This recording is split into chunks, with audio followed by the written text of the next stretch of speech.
For more than 2 centuries, the United States has many times used debt to overcome recessions and wars. But this time, the scenario seems very different. The enormous debt itself is becoming the root cause of a new crisis, and the question arises, how will the U.S. escape when the very remedy of the past has turned into today's disease? And to understand this crisis more clearly, let's start with a simple metaphor. The ant colony borrowing too many sugar grains. Imagine a giant ant colony. Every day, the ants go out and carry sugar grains back to feed the nest. Sometimes they even borrow in advance sugar from another colony, with the promise to pay it back after the harvest season. This strategy once helped the colony survive harsh winters, but one day, the ants realize the amount of borrowed sugar is too much. Every season, they must pay interest on a mountain of old sugar. At that point, no matter how hard they work, the burden of interest still presses down,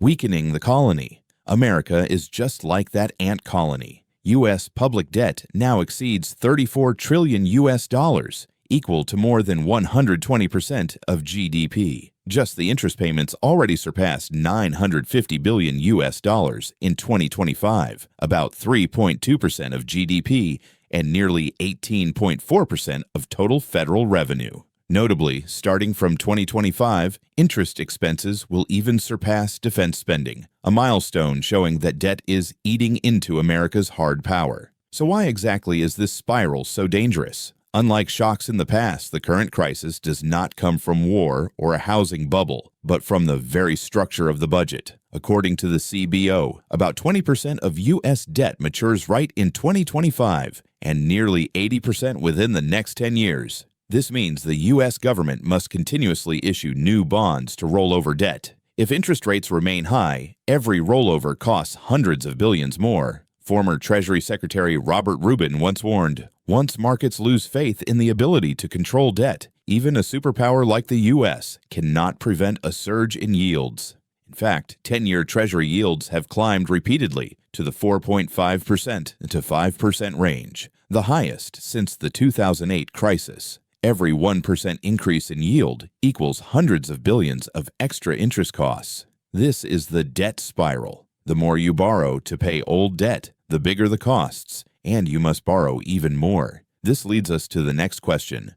Why can't America simply rely on its old solution of printing money? Printing money to escape debt, the old formula no longer works. In previous cycles, the U.S. could rely on the formula print money, cut rates, stimulate demand so that GDP grew faster than debt. For example, after the 2008 crisis, QE helped the economy recover and stocks soar. But this time, the situation is different. The numerator, interest costs, is swelling fast because of refinancing at higher rates. The denominator, GDP, is growing slowly due to an aging population and weaker productivity. Investor Ray Dalio once said, empires fall not because they run out of resources, but because they spend more than they earn and finance the difference with debt. America seems to be entering that stage. And as if to prove this point, the Fed's most recent move shows the limitations of monetary policy. Fed cutting rates, solution or painkiller? On September 17th, the Fed cut interest rates by 25 basis points after keeping them high for a long period. The goal, lower borrowing costs, support growth,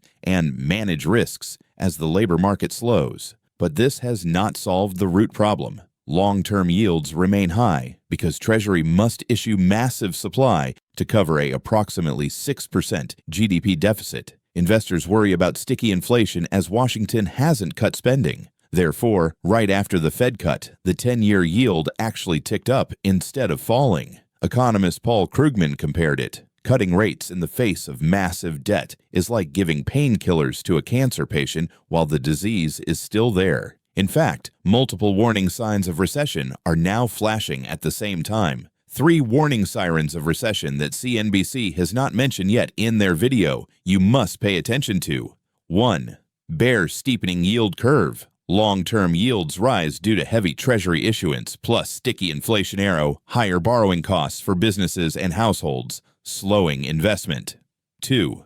Interest surpasses defense. For the first time in modern history, America spends more on debt than on its military. This weakens both finances and hard power. 3. Weaker foreign demand. Japan remains the largest holder, but China has cut its treasuries sharply. If sell-offs spread, yields could spike violently. And while America wrestles with its debt, rivals are watching closely. America's rivals, Russia and China. Russia and China see America's massive debt as a sign of weakness. In this soft war, they can exploit the opportunity. Russia reduces USD usage, boosts gold reserves. China pushes yuan trade while cutting U.S. bond holdings. In other words, while the U.S. ant colony struggles under piles of borrowed sugar, other colonies quietly build reserves and reduce reliance on America's sugar. What CNBC hasn't highlighted is this. The biggest question is how Americans, and even people outside the U.S., should prepare for these scenarios to not only protect their wealth, but potentially double or triple it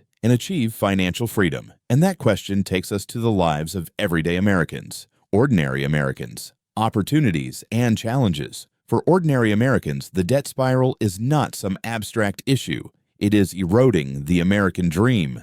Owning a home is slipping away. 30-year mortgage rates hover near 7%, the highest in 2 decades. According to the National Association of Realtors, affordability is at its lowest since the early 1980s. Economist Lawrence Yun said, "At these rates, more than 60% of middle-income families cannot afford the typical American home." Social programs are squeezed, with nearly $1 trillion spent annually just on interest. Budgets for Medicare, Medicaid, education, or infrastructure face cuts. Paul Krugman stressed, "Debt is not just a number. It is a choice. Pay Wall Street or invest in your people."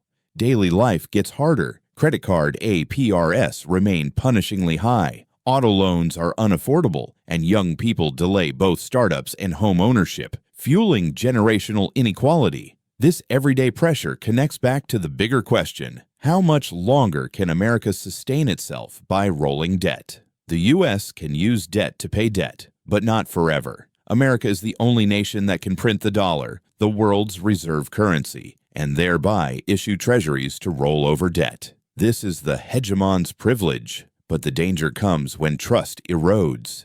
If investors lose confidence, a wave of treasury sell-offs could push yields up violently. In October 2023, such a bond sell-off sent the 10-year yield close to 5%. Today, Japan still holds over $1 trillion. The UK has increased buying, but China has cut holdings below $800 billion. This shows foreign demand is no longer guaranteed. Larry Summers once warned, "The U.S. Treasury market is not infinite." If investors turn away, borrowing costs could soar to levels that cripple the economy. And alongside the debt itself, another puzzle emerges: tax policy. The tax puzzle: raise or cut. One of the key factors in managing debt is tax policy. Governments face a tough choice: raise taxes to boost revenue or cut taxes to spur growth. The UK offers a warning. In 2022, Prime Minister Liz Truss announced sweeping tax cuts to spark investment. But instead of growth, markets lost faith. UK bonds crashed, yields spiked, the pound plummeted. The Bank of England had to intervene, and Truss lasted just 45 days in office. For the U.S., the scenario is familiar. President Trump's administration is pushing ahead with corporate tax cuts and household brakes to boost growth and jobs, hoping GDP will grow faster than debt. But the risk is obvious: shrinking revenue while interest costs balloon. That means bigger deficits, more bond issuance, and the danger of a UK-style confidence shock. Unlike Britain, though, the U.S. has a unique shield. The dollar is the world's reserve currency. America can print dollars to pay debt, something London cannot.